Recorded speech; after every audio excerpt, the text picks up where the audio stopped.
نصرالله عزیزی، شهید ناب سروان علی کهوری نژاد، شهید ناب سروان حسن رونده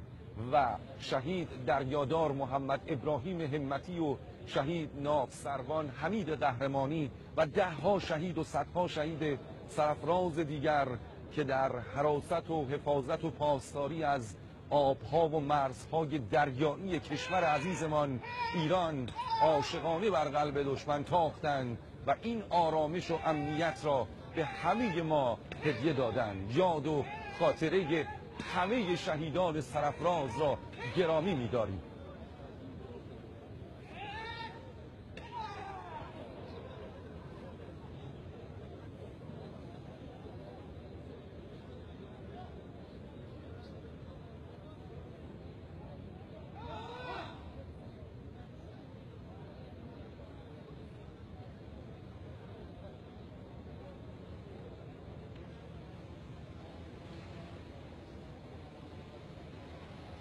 ارائه رهنمود توسط فرماندهی محترم کل ارتش جمهوری اسلامی ایران